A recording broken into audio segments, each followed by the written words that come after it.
திருப்பத்தூர் மாவட்டத்தில் எழுச்சி பயணத்தை மேற்கொள்ள இருக்கின்றேன். இன்றைக்கு காலையில் சுமார் 32 அமைப்பை சேர்ந்தவர்கள் அவருடைய பிரச்சனை குறித்து எங்களுடைய கவனத்திற்கு கொண்டு வந்தார்கள். அதை அனைத்து இந்திய அண்ணா திராவிட முன்னேற்ற கழக அரசு அமைந்த பிறகு நியாயமான கோரிக்கைகள் அனைத்தும் நிறைவேற்றப்படும். தமிழக அமைச்சர் மைத்ரேயனை வந்து இன்னைக்கு வந்து நீங்க வந்து நீக்கம் பண்ணிருக்கீங்க. அமைச்சர் மைத்ரேயனை வந்து நீக்கம் பண்ணிருக்கீங்க. இதே போல அன்வர் ராஜாவுக்கு இதெல்லாம் நீங்க கேட்கக்கூடாது. உட்கட்சி விவகாரத்துல நீங்க பேசணும். உட்கட்சி விவகாரத்துல நீங்க கேட்காதீங்க, வேற ஏதாவது கேள்வி. உட்கட்சி விவகாரத்தெல்லாம் பகிரமா பேச முடியாது. உட்கட்சி விவகாரம் இது. உட்கட்சி விவகாரத்தை எங்களுக்கு என்னென்ன எங்களுக்கு தான் தெரியும். அதை வந்து வெளிப்படுத்த அதாவது நீங்க வந்து போட்டு கொடுத்து வாங்குறீங்க. நான் தான் தெளிவா சொல்லிட்டேன்.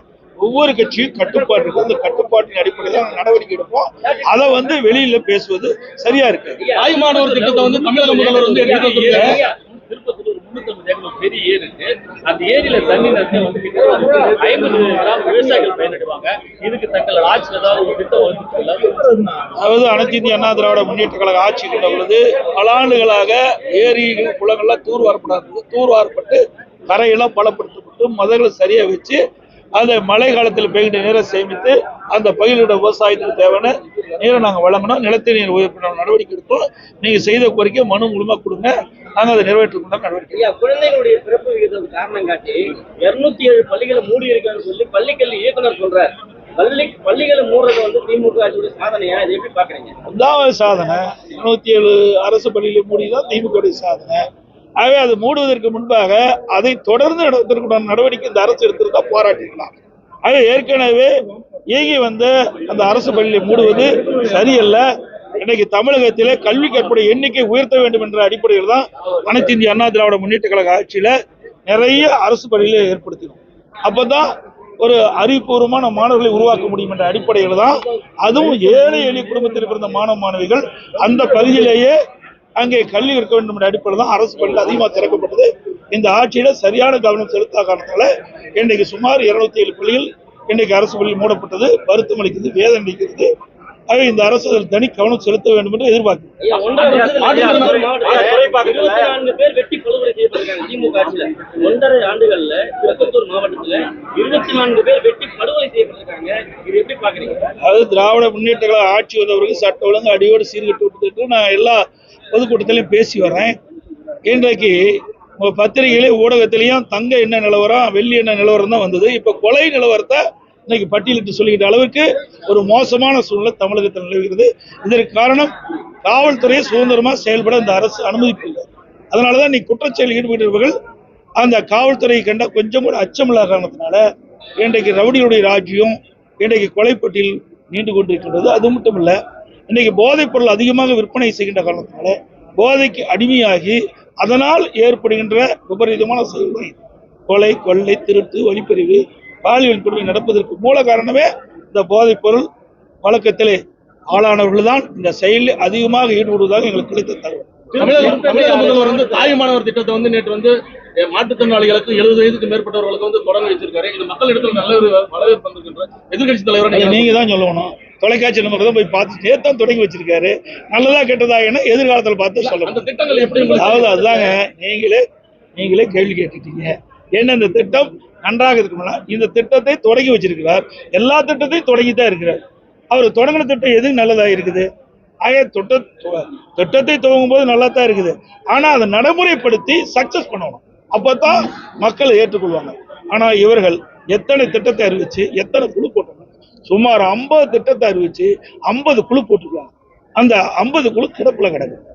அது மாதிரி ஒரு திட்டத்தை அறிவிப்பாங்க. அதோட அந்த திட்டத்துக்கு நல்லா அறிவிப்பு கொடுப்பாங்க, விளம்பரம் கொடுப்பாங்க. உங்களுடைய தொலைக்காட்சியெல்லாம் அழகா காட்டுவீங்க. உங்களை போல இருக்கிற கேள்வி கேட்பீங்க, நாங்களும் பதில் சொல்லுவோம். ஆனா திட்டத்துடைய நோக்கம் சக்சஸ் ஆகும். அப்பதான் அந்த திட்டத்தை நிறைவேறுவதாக அர்த்தம். நான் சொல்றேன், ஒரு திட்டத்தை அறிவித்ததனால வெற்றி பெறாது.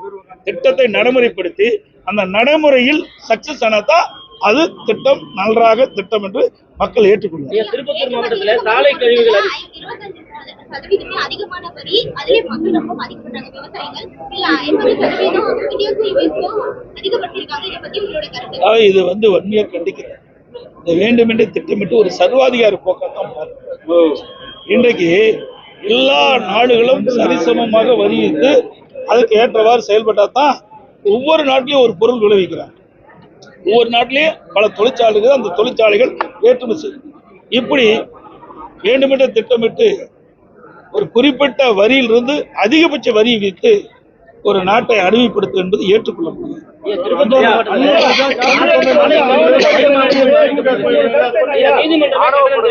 திருப்பத்தூர் மாவட்டத்துல ஆலை கழிவுகள் அதிகமாக இந்த ஆற்றுல கலந்து நீதிமன்றம் இன்றைக்கு திமுக அரசுக்கு ஒரு கம்மட்டி அடியை கொடுத்திருக்கிறது. அதை எப்படி பாக்குறீங்க? நாங்கள் இங்க கூட பேசும்போது இந்த 32 அமைப்பை சேர்ந்த ஆலோசனை கூட்டத்தில் பேசும்போது இன்று நகரத்திலிருந்து வெளியேறிய நீரை சுத்தப்படுத்தி அந்த பகுதியில் ஏரிகளே, குளங்களோ, நதிகளை விட வேண்டும் என்பதுதான் அதிமுக அரசுடைய திட்டம். அதன் அடிப்படையில் தான் காவிரியில் நடந்தாய் வாழி காவிரி என்ற அற்புதமான திட்டத்தை நாங்கள் அதிமுக அரசு கொண்டு வரப்பட்டு மத்திய அரசு அதற்கு துணை நின்று அந்த திட்டம் இன்றைக்கு செயல்படுகிறது. அதே போல எல்லா நகரத்தில் இருக்கணும் வெளியேறின்ற கழிவு நீரை சுத்தம் பண்ணாதான் அந்த பகுதியில் இருக்கின்ற நிலத்தடி நீர் சுத்தமா கிடைக்கும். சார், விரைவில் நீங்களும் டிடிவி தினகரனும் ஒரே மேடையில் இணைவுன்னு சொல்லிட்டு நயினார் நாகேந்திரன் பாஜக தலைவர் சொல்லியிருக்காரு. அது என்ன சார்? அது அவரை கேளுங்க. அவர் தான் எனக்கு சொன்னாரு, அவரே திருப்பிக்க. பாஜக கூட்டணி எங்கிட்ட உண்டு, ஆனா மத்ததெல்லாம் நாங்க தான் முடியும். அதிமுக தான் தலைமை தாங்க. ஆனா அது சந்தர்ப்ப சூழல் வருகின்ற போது அதுக்குண்டான பதில் நாங்க தரப்போம்.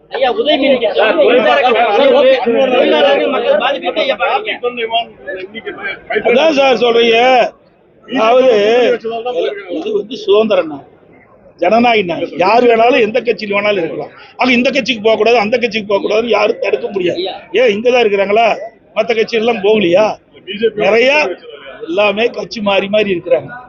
இப்ப அன்வராஜா கட்சியிலிருந்து நீக்கப்பட்டார், மீண்டும் கட்சியில் சேர்த்துன்னு மறி போயிட்டார். அதே மாதிரி இவர் நம்ம மைத்ரேயன் கட்சியில் நீக்கப்பட்டார், பரிச்சயத்துல பரடி போயிட்டார். ஆக இப்படிப்பட்டவர்கள்லாம் எந்த கட்சியிலுமே நிலையா இருக்க மாட்டாங்க.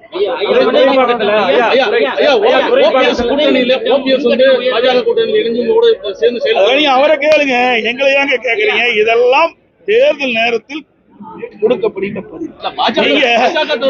நீங்க எப்படியாவது போட்டுவிட்டு பதில் கேட்க நினைக்கிறீங்க. அது எந்த காலத்திலையும் நடக்காது.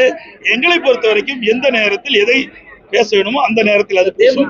கூட்டணியை பொறுத்த வரைக்கும் இன்னும் 8 மாத காலம் இருக்கின்றது. 8 மாத காலத்தில் இன்னும் பல கட்சிகள் அனைத்து இந்திய அண்ணா திராவிட கூட்டணியில, அண்ணா திராவிட முன்னேற்ற பாரதிய ஜனதா கூட்டணியில எங்க கூட்டணி தலைமை ஏற்று வந்து சேருவா என்பதை தெரிவித்து நன்றி.